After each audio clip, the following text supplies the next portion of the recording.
ನೋಡ್ತಾ ಹೋಗೋಣ. D K Shivakumar ಸಂಪುಟ ವಿಸ್ತರಣೆ ಆಗಿ ತಿಂಗಳು ಕಳೆದಿಲ್ಲ ಅಲ್ವಾ, ಆಗಲೇ ಕರ್ನಾಟಕದಲ್ಲಿ ಹೊಸ ಲೆಕ್ಕಾಚಾರ ಶುರುವಾಗಿದೆ. ಏನಾಗಿದೆ, ಏನು ಕತೆ, ಒಂದೊಂದೇ ನೋಡ್ತಾ ಹೋಗೋಣ. ಸಂಪುಟ ರಗಳೆ, ಖಾತೆ ಹಂಚಿದ್ರು ಕಷ್ಟ, ಬಿಟ್ಟರು ಕಷ್ಟ, ಏನು ಮಾಡಿದ್ರು ಕಷ್ಟ ಅನ್ನುವ ರೀತಿಯಲ್ಲಿ ಪರಿಸ್ಥಿತಿ ನಿರ್ಮಾಣವಾಗಿದೆ. ಡಿ ಕೆ ಶಿವಕುಮಾರ್ ಸಂಪುಟ ವಿಸ್ತರಣೆ ಆಗಿ ತಿಂಗಳು ಕಳೆದ್ರೂ ಕೂಡ ಯಾವುದೇ ಕ್ಲಾರಿಟಿ ಸಿಗ್ತಾ ಇಲ್ಲ. ಆಗಲೇ ಕರ್ನಾಟಕದಲ್ಲಿ ಹೊಸ ಲೆಕ್ಕಾಚಾರ ಶುರುವಾಗಿದೆ. ಮತ್ತೊಮ್ಮೆ ಡಿ ಕೆ ಶಿ ಸಂಪುಟ ಪುನರ್ರಚನೆ ಸಾಧ್ಯತೆ ಇದೆ ಅನ್ನೋದು ಸದ್ಯದ ಟಾಪ್ ಸ್ಟೋರಿ. ಕಾಂಗ್ರೆಸ್ ಅಧಿನಾಯಕ ರಾಹುಲ್ ಗಾಂಧಿ ಅಂಗಳದಲ್ಲಿ ಇದೆ ಸದ್ಯಕ್ಕೆ ಚೆಂಡು. ಹಾಗಿದ್ರೆ ಯಾರ್ಯಾರ ಹೆಸರು ಫೈನಲ್ ಆಗಿದೆ, ಯಾರಿಗೆ ಮತ್ತೆ ಕೊಡಲಾಗುತ್ತೆ, ಹೀಗೆ ಹಲವು ವಿಚಾರಗಳು ಗರಿಗೆದರ್ತಾ ಇದ್ದಾವೆ. ಸಂಪುಟದಿಂದ ಯಾರ್ಯಾರು ಹೊರ ಹೋಗಬಹುದು ಅನ್ನುವ ಲೆಕ್ಕಾಚಾರ ಈಗ ರಾಜಕೀಯ ಪಡಸಾಲೆಯಲ್ಲಿ ಗರಿಗೆದರಿದೆ. ನಿಮ್ಮ Ashwavega news big exclusive update ಈಗ ನಿಮ್ಮ ಮುಂದೆ ಕೊಡ್ತಾ ಇದೆ. ಎಸ್, ಒಟ್ನಲ್ಲಿ ಸಂಪುಟ ಅಂದ್ರೆ ಸಂಕಟ, ಸಂಪುಟ ಅಂದ್ರೆ ರಗಳೆ, ಹೀಗೆ ಹಲವು ಪ್ರಶ್ನೆಗಳು ಕೂಡ ಗರಿಗೆದರ್ತಾ ಇದ್ದಾವೆ. ಒಟ್ನಲ್ಲಿ ದಿನಗಳೆದಂತೆ ಸಂಪುಟ ಸರ್ಕಸ್ ಕೂಡ ಆಗ್ತಾ ಇದೆ. ಆದರೆ ಆ ಕಸರತ್ತಿಗೆ ಸರಿಯಾದಂಥ ಫಲ ಸಿಗ್ತಾ ಇಲ್ಲ ಅನ್ನೋದು ಕೂಡ ಅಷ್ಟೇ ನಿಜವಾಗಿದೆ. ಯಾಕಂತ ಹೇಳಿದ್ರೆ ರಾಜಕಾರಣವೇ ಹಾಗೆ, 2+2 is not equal to 4.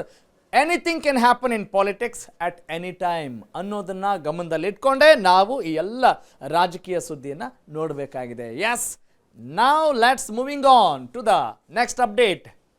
ಇದೇ ರಗಳೆಗೆ ಸಂಬಂಧಪಟ್ಟ ಹಾಗೆ ಎಸ್, ಸಚಿವ ಸಂಪುಟ ವಿಸ್ತರಣೆ, ಖಾತೆ ಹಂಚಿಕೆ ಗೊಂದಲ ಖಂಡಿತವಾಗ್ಲೂ ಇದ್ದೇ ಇದೆ. ಸಚಿವ ಸ್ಥಾನ ಕೈ ತಪ್ಪಿದ್ದಕ್ಕೆ ಶಾಸಕರೆಲ್ಲ ಬಂಡಾಯ ಎದ್ದಿದ್ದಾರೆ. ಶಾಸಕರನ್ನ ಸಮಾಧಾನ ಪಡಿಸಲಿಕ್ಕೆ ರಾಗ ಮುಂದಾಗ್ತಾ ಇದ್ದಾರೆ ಅಂತ ಸಣ್ಣದೊಂದು ಸಚಿವ ಸಂಪುಟ ಪುನಾರಚನೆ ಬಗ್ಗೆ ಕೂಡ ಚರ್ಚೆ ನಡೆದಿದೆ. ಶೀಘ್ರವೇ ತೀರ್ಮಾನಕ್ಕೆ ಬರಲಿದ್ದಾರೆ ರಾಹುಲ್ ಗಾಂಧಿ. ಅದು ಯಾವ ತೀರ್ಮಾನಕ್ಕೆ ಬರ್ತಾರೆ ಅನ್ನೋದು ಕುತೂಹಲ ಮೂಡಿಸಿದೆ. ಸುರ್ಜೇವಾಲಾ, ವೇಣುಗೋಪಾಲ್ ಜೊತೆ ರಾಹುಲ್ ಗಾಂಧಿ ಕೂಡ ಚರ್ಚೆಯನ್ನ ನಡೆಸಿದ್ದಾರೆ. 19 ಸಚಿವರಿಗೆ ಖಾತೆ ಹಂಚಿಕೆ ಪಟ್ಟಿ ಈಗ ಬಹುತೇಕ ಅಂತಿಮಗೊಂಡಿದೆ, ಫೈನಲ್ ಆಗಿದೆ. ಜೂನ್ 3ರಂದು ಡಿ ಕೆ ಶಿವಕುಮಾರ್ ಜೊತೆ 13 ಮಂತ್ರಿಗಳು ಪ್ರಮಾಣ ವಚನವನ್ನ ಸ್ವೀಕರಿಸಿದ್ರು. 13 ಸಚಿವರ ಖಾತೆಗಳಲ್ಲಿಯೂ ಕೂಡ ಬಹುತೇಕ ಬದಲಾವಣೆ ಸಾಧ್ಯತೆ ಹೆಚ್ಚಾಗಿದೆ. Yes, that is the point. ಏನೀಗ ಸಂಪುಟ ರಗಳೆ ಅಂತೂ ಇದೆ, ಹೌದಾ? ಆದರೆ ಈಗ ಈ ವಿಸ್ತರಣೆಗೆ ಸಂಬಂಧಪಟ್ಟ ಹಾಗೆ, ಈ ಖಾತೆ ಹಂಚಿಕೆ ಗೊಂದಲಕ್ಕೆ ಸಂಬಂಧಪಟ್ಟ ಹಾಗೆ ಸಚಿವ ಸ್ಥಾನ ಕೈ ತಪ್ಪಿದ್ದಕ್ಕೆ ಶಾಸಕರು ಬಂಡಾಯ ಎದ್ದಿದ್ದಾರೆ. ಹಾಗಾಗಿ ಅವರನ್ನ ಸಮಾಧಾನ ಪಡಿಸಬೇಕಲ್ಲ, ಆ ನಿಟ್ಟಿನಲ್ಲಿ ರಾಹುಲ್ ಗಾಂಧಿ ಈಗ ಚರ್ಚೆಗೆ ಮುಂದಾಗಿದ್ದಾರೆ, ಸಮಾಧಾನ ಪಡಿಸುವ ನಿಟ್ಟಿನಲ್ಲಿ. ಎಸ್, ಓಕೆ, ಈಗ ಇದೇ ವಿಚಾರಕ್ಕೆ ಸಂಬಂಧಪಟ್ಟ ಹಾಗೆ ಮುಂದಿನ ಅಪ್ಡೇಟ್ ನೋಡ್ತಾ ಹೋಗೋಣ. ಟಾಪ್ ಸ್ಟೋರಿ 1 ಅಲ್ಲಿ ಮೊದಲನೇ ಟಾಪ್ ಸ್ಟೋರಿಯ ಮುಂದಿನ ಅಪ್ಡೇಟ್, ಡಿ ಕೆ ಶಿವಕುಮಾರ್ ಸಂಪುಟಕ್ಕೆ ಸಣ್ಣ ಸರ್ಜರಿ ಅಂತೂ ಬೇಕಾಗಿದೆ ಅನ್ನೋದು ಸದ್ಯದ ಮಾಹಿತಿ. ಹಾಗಾಗಿ ಬಹುತೇಕ ಖಚಿತ ಸಚಿವ ಸ್ಥಾನಕ್ಕಾಗಿ ಪಟ್ಟಿಡಿದಿದ್ದಾರೆ ಎಂ ಕೃಷ್ಣಪ್ಪ. ನಿಮಗೆ ಗೊತ್ತೇ ಇದೆ, ವಿಜಯನಗರ ಕ್ಷೇತ್ರದ ಶಾಸಕರು, ಹಿರಿಯರು. ಎಂ ಕೃಷ್ಣಪ್ಪ ಅವರನ್ನ ಮಂತ್ರಿ ಮಾಡೋದು ಬಹುತೇಕ ಪಕ್ಕ ಅನ್ನೋ ಮಾಹಿತಿ ಇದೆ. ಎಂ ಕೃಷ್ಣಪ್ಪ ಅವರಿಗಾಗಿ ಒಬ್ಬರಿಗೆ ಕೊಡಲೇಬೇಕಾಗತ್ತೆ, ಜಾಗ ಖಾಲಿ ಮಾಡಲೇಬೇಕಾಗತ್ತೆ ಅನ್ನೋದು ಸದ್ಯದ ಮಾಹಿತಿ. ಬಸವರಾಜ್ ಶಿವಣ್ಣ ಅವರ ಪರ ಸಿದ್ದರಾಮಯ್ಯ ಅವರು ಬ್ಯಾಟ್ ಬೀಸ್ತಾ ಇದ್ದಾರೆ. ಬ್ಯಾಡಗಿ ಶಾಸಕರ ಪರವಾಗಿ ಬಸವರಾಜ್ ಶಿವಣ್ಣ ಅವರು ಕೂಡ ಮಂತ್ರಿ ಆಗಬೇಕು ಅನ್ನುವ ಒಂದು ಇಂಗಿತವನ್ನ ಯಾರು ವ್ಯಕ್ತಪಡಿಸಿದ್ದಾರೆ? ಸಿದ್ದರಾಮಯ್ಯನವರು ಹೈಕಮಾಂಡ್ ಮುಂದೆ ಇಟ್ಟಿದ್ದಾರೆ. ಶಿವಣ್ಣವರಿಗಾಗಿ ಓರ್ವ ಸೀಟ್ ಖಾಲಿ ಮಾಡಬೇಕಾಗತ್ತೆ, ಅಂದರೆ ಒಬ್ಬರಿಗೆ ಕೊಡಬೇಕಾಗತ್ತೆ, ಅವ್ರ ಸಂಪುಟದಿಂದ ಹೊರಗೆ ಹೋಗಬೇಕಾಗತ್ತೆ. ಸಚಿವ ಸ್ಥಾನಕ್ಕಾಗಿ ಈಗಾಗಲೇ ಎಂ ಕೃಷ್ಣಪ್ಪ ಅವರು ಕೂಡ ಪಟ್ಟು ಹಿಡಿದಿದ್ದಾರೆ. ಏನು ಮಾಡ್ತಾರೆ ಅನ್ನುವ ಒಂದು ಜಟಿಲತೆ ಎದುರಾಗಿದೆ. ಎಂ ಕೃಷ್ಣಪ್ಪ ಅವರನ್ನು ಮಂತ್ರಿ ಮಾಡೋದು ಪಕ್ಕ, ಯಾಕಂತ ಹೇಳಿದ್ರೆ ಅವರು ರೆಬಲ್ ಆಗಿದ್ದಾರೆ. ಬಹುತೇಕರನ್ನ ಈಗ ಆಕಾಂಕ್ಷಿಗಳ ಪಟ್ಟಿಯಿಂದನೇ ದೂರ ಇಡಬೇಕಾದಂಥ ಒಂದು ಪರಿಸ್ಥಿತಿ ನಿರ್ಮಾಣವಾಗಿದೆ. ಇನ್ಯಾವುದಕ್ಕೂ ನೀವು ಆಕಾಂಕ್ಷಿಗಳನ್ನ ಇಟ್ಕೊಳ್ಳೇಬೇಡಿ ಅನ್ನುವ ಸ್ಥಿತಿ ನಿರ್ಮಾಣವಾಗಿದೆ. ಇತಿಹಾಸದಲ್ಲೇ ಈ ಬಾರಿಯ ಈ ಒಂದು ಸಂಪುಟ ವಿಸ್ತರಣೆಗೆ ತೆಗೆದುಕೊಳ್ತಾ ಇರುವಂಥ ಸಮಯ ಇದೆಯಲ್ಲ, ಆ ಸಮಯ ಕೂಡ ಸಿಕ್ಕಾಪಟ್ಟೆ ವಿಸ್ತರಣೆ ಆಗಿದೆ, ಎಕ್ಸ್ಟೆಂಡ್ ಆಗಿದೆ. ಹೀಗಾಗಿ ಏನಾದರೂ ರೆಕಾರ್ಡ್ ಮಾಡಲಿಕ್ಕೆ ಏನಾದರೂ ಮುಂದಾಗ್ತಾ ಇದ್ದಾರಾ ಕಾಂಗ್ರೆಸ್ ಗೌರ್ಮೆಂಟ್ ಅವರು ರಾಜ್ಯ ಸರ್ಕಾರದಲ್ಲಿ ಅನ್ನುವ ಒಂದಷ್ಟು ಮಾಹಿತಿ ಇದೆ. Yes, audio should get connected. Audio please. Okay, ಸಂಪುಟಕ್ಕೆ ಈಗ ಸಣ್ಣ ಸರ್ಜರಿ ಮಾಡೋದಾದರೆ ಆ ಸರ್ಜರಿ ಭರ್ಜರಿ ಆಗಿರುತ್ತಾ? ಏನಾಗುತ್ತೆ, ಏನು ಮಾಡಬೇಕಾಗತ್ತೆ? ಯಾಕಂತ ಹೇಳಿದ್ರೆ ಈಗ ಸದ್ಯಕ್ಕೆ ಸಿಕ್ಕಾಪಟ್ಟೆ ಜನ ಕ್ಯೂ ಅಲ್ಲಿ ಇದ್ದಾರೆ. ಆದರೆ ಎಲ್ರಿಗೂ ಕ್ಯೂ ಕೊಡೋಕ್ಕಾಗಲ್ಲ ಅಲ್ವಾ? ಎಲ್ರಿಗೂ ಕೂಡ ಆಶ್ವಾಸನೆ ಕೊಡಲಿಕ್ಕಾಗಲ್ಲ. ಆಶ್ವಾಸನೆ ಕೊಟ್ಟವರಿಗೆ ಮಾತು ಕೊಟ್ಟವ್ರಿಗೆ ಈಗ ಆ ಮಾತನ್ನು ಉಳಿಸ್ಕೊಳಕ್ಕೆ ಆಗ್ತಾ ಇಲ್ಲ. ಇನ್ನೂ ಎಕ್ಸ್ಟ್ರಾ ಯಾರಾದರೂ ಬಂದರೆ ಏನಾದರೂ ಆಗುತ್ತಾ ಇಲ್ಲ. ಆಮೇಲೆ ಎಂ ಕೃಷ್ಣಪ್ಪ ಅವ್ರ ವಿಚಾರವಾಗಿ ನಿಮ್ಗೆ ಗೊತ್ತಿದೆ, ಈಗಾಗಲೇ ಅವರು ಮಾಧ್ಯಮದ ಮುಂದೆನೇ ತಮ್ಮ ಅಂತರಾಳವನ್ನು ಬೆಚ್ಚಿಟ್ಟಿದ್ರು. ನನಗೆ ಆಶ್ವಾಸನೆ ಕೊಟ್ಟಿಲ್ವಾ ಅದೆಲ್ಲ ಬೇಕಾಗಿಲ್ಲ, ನಾನು ಮಂತ್ರಿ ಆಗಬೇಕು ಅಷ್ಟೇ, ಸಿಂಗಲ್ ಲೈನ್ ಅಜೆಂಡಾ, ಏಕ್ ಮಾರ್ ದೋ ತುಕಡ, ನೀವೇನಾದರೂ ಮಾಡ್ಕೊಳ್ಳಿ. ಓಕೆ, ಆ ರೀತಿಯಾದಂಥ ಒಂದು ಪರಿಸ್ಥಿತಿ ನಿರ್ಮಾಣವಾಗಿದೆ. ಎಸ್, ಈಗ ಮುಂದಿನ ಅಪ್ಡೇಟ್, ರಾಜ್ಯ ಕಾಂಗ್ರೆಸ್ ಸರ್ಕಾರದಲ್ಲಿ ಅಸಮಾಧಾನ ಸ್ಫೋಟಗೊಂಡಿರೋ ಪರಿಣಾಮ ಏನಾಗ್ತಾ ಇದೆ ಅನ್ನೋದನ್ನು ನೋಡ್ತಾ ಹೋಗೋಣ. ಎಸ್,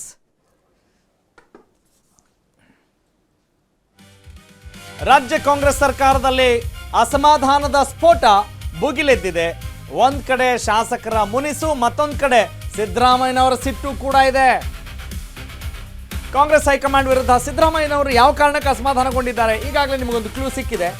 ಡಿಕೆ ಸರ್ಕಾರದ ಈ ಸಂಪುಟದ ವಿರುದ್ಧ ಮಾಜಿ ಸಿಎಂ ಗರಂ ಆಗಿದ್ದಾರೆ. 2.0 ಅಂತ ನಾವು ರೆಫರೆನ್ಸಿಗೆ ಹೇಳ್ತಾ ಇದ್ದೀವಿ. ಹೈಕಮಾಂಡ್ಗೆ ಬಿಸಿ ಮುಟ್ಟಿಸೋಕೆ ಮಾಜಿ ಮುಖ್ಯಮಂತ್ರಿ ಸಿದ್ದರಾಮಯ್ಯ ಅವರು ಕೂಡ ಮುಂದಾಗಿದ್ದಾರೆ ಅನ್ನೋದು ಸದ್ಯದ ಟಾಪ್ ಸ್ಟೋರಿ.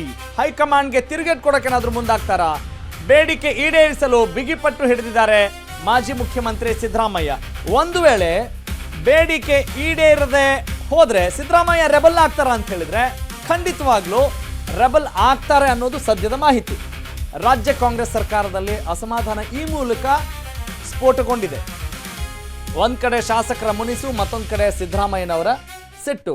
ಅಂದ್ರೆ ಎಲ್ಲವನ್ನೂ ಕೂಡ ಬ್ಯಾಲೆನ್ಸ್ ಮಾಡಬೇಕಾದಂಥ ಒಂದು ಪರಿಸ್ಥಿತಿ ನಿರ್ಮಾಣವಾಗಿದೆ. ಎಸ್ ಅಭಿ, ಓಕೆ, ಕೇಳಿಸ್ತಾ ಇಲ್ಲ?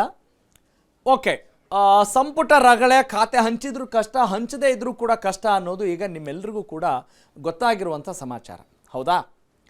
ಆದರೆ ಏನು ಮಾಡ್ತಾರೆ ಈಗ? ಹೊಸ ಮ್ಯಾಟ್ರ್ ಏನು ಅಂತ ಹೇಳಿದ್ರೆ, ಮಾಜಿ ಮುಖ್ಯಮಂತ್ರಿಗಳು ಸುದೀರ್ಘ ಅವಧಿಯ ಮುಖ್ಯಮಂತ್ರಿ ಅನ್ನುವ ಒಂದು ಪಟ್ಟವನ್ನು ಅಲಂಕರಿಸಿದಂತಹ ಸಿದ್ದರಾಮಯ್ಯನವರು, ಯಾಕಂತ ಹೇಳಿದ್ರೆ ಸಿದ್ದರಾಮಯ್ಯ ಅಂದರೆ ಏನು, ಅಹಿಂದ ನಾಯಕ ಅನ್ನುವ ಖ್ಯಾತಿ ಇದೆ ಮತ್ತು ಕಾಂಗ್ರೆಸ್ಗೆ ಒಂದು ದೊಡ್ಡ ಶಕ್ತಿ ಆಗಿರುವಾಗ ಅವರ ಜೊತೆ ತುಂಬ ಚೆನ್ನಾಗಿರ್ಬೇಕಾಗತ್ತೆ. ಅವರೇನಾದರೂ ಮುನಿಸ್ಕೊಂಡ್ರೆ, ಅವರೇನಾದರೂ ಬಂಡೆದ್ರೆ ನಿಜಕ್ಕೂ ಕೂಡ ಅದು ಕಾಂಗ್ರೆಸ್ ಬುಡಕ್ಕೆ ಕೂಡ ಪೆಟ್ಟಾಗುವಂಥ ಸಾಧ್ಯತೆಗಳಿರುತ್ತವೆ.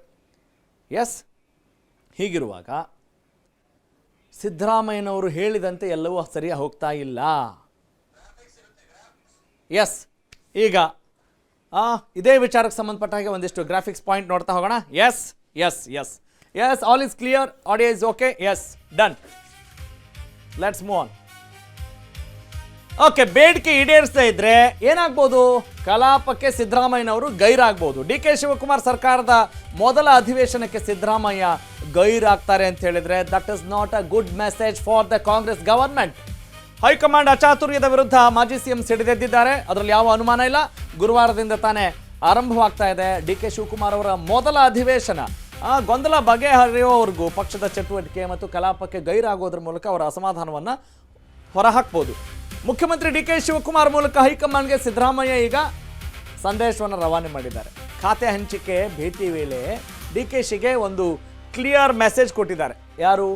ಸಿದ್ದರಾಮಯ್ಯನವರು. ಹೈಕಮಾಂಡ್ ನಿರ್ಧಾರದಿಂದ ಆಪ್ತರ ಸಿಟ್ಟಿಗೆ ಗುರಿಯಾದೆ ಅಂತ ತಮ್ಮ ಸಿಟ್ಟನ್ನು ಇಲ್ಲಿ ತೋರಿಸ್ಕೊಂಡಿದ್ದಾರೆ. ನನ್ನ ಜೊತೆಗಿದ್ದವರು ಸಿಟ್ಟಾಗಿದ್ದಾರೆ ಅಂತ ಮಾಜಿ ಮುಖ್ಯಮಂತ್ರಿ ಸಿದ್ದರಾಮಯ್ಯನವರು ಮುಖ್ಯಮಂತ್ರಿ ಡಿ ಕೆ ಶಿವಕುಮಾರ್ ಅವ್ರ ಹತ್ರ ಹೇಳ್ಕೊಂಡಿದ್ದಾರೆ. ಗೊಂದಲ ಬಗೆಹರಿಸಿ, ಇಲ್ಲವೇ ಅವ್ರ ದಾರಿ ಅವ್ರು ನೋಡ್ಕೊಳ್ತಾರೆ ಅಂತ ಒಂದು ಬೆದರಿಕೆಯ ತಂತ್ರ ಇದ್ದಂಗೆ ಕಾಣ್ತಾ ಇದೆ. ಬೇಡಿಕೆ ಈಡೇರಿಸದೇ ಇದ್ರೆ ಕಲಾಪಕ್ಕೆ ಸಿದ್ದು ಗೈರಾಗ್ತಾರೆ. ಡಿ ಕೆ ಶಿವಕುಮಾರ್ ಸರ್ಕಾರದ ಮೊದಲ ಅಧಿವೇಶನಕ್ಕೆ ಸಿದ್ದರಾಮಯ್ಯನವರು ಗೈರಾಗಬಹುದು. ಎಸ್, ಅಂದರೆ ಈಗ ಸಿದ್ದರಾಮಯ್ಯನವರು ಬಂಡೆದ್ರಾಮಯ್ಯ ಆಗ್ತಾರಾ? ಅವರೇನಾದರೂ ಬಂಡೆದ್ರೆ ಖಂಡಿತವಾಗ್ಲೂ ಬಂಡೆ ಕೂಡ ಅಲಗಾಡಬಹುದು. ಟಗರು ಗುಟ್ರ ಹಾಕಿದ್ರೆ ಹೈಕಮಾಂಡ್ ಕೂಡ ಗಡಗಡ ಅಂತ ನಡಗಬೇಕಾಗಬಹುದು. ಯಾಕಂತ ಹೇಳಿದ್ರೆ ಸಿದ್ದರಾಮಯ್ಯನವರು ಕಾಂಗ್ರೆಸ್ನಲ್ಲಿ ಒಂದು ದೊಡ್ಡ ಶಕ್ತಿ ಅಂತ ಈಗಾಗಲೇ ರುಜುವಾತಾಗಿದೆ. 2 ಬಾರಿ ಮುಖ್ಯಮಂತ್ರಿಯಾಗಿ ತಮ್ಮ ಅಧಿಕಾರದಲ್ಲಿ ಏನೆಲ್ಲ ವರ್ಚಸ್ಸನ್ನು ಗಳಿಸ್ಕೊಳ್ಬೇಕು ಅದೆಲ್ಲವನ್ನು ಗಳಿಸ್ಕೊಂಡಿದ್ದಾರೆ. ಹೀಗಾಗಿ ಸಿದ್ದರಾಮಯ್ಯನವರ ಮುಂದಿನ ನಡೆ ಮತ್ತಷ್ಟು ಕ್ಯೂರಿಯಾಸಿಟಿಯನ್ನು ಮೂಡಿಸಿದೆ.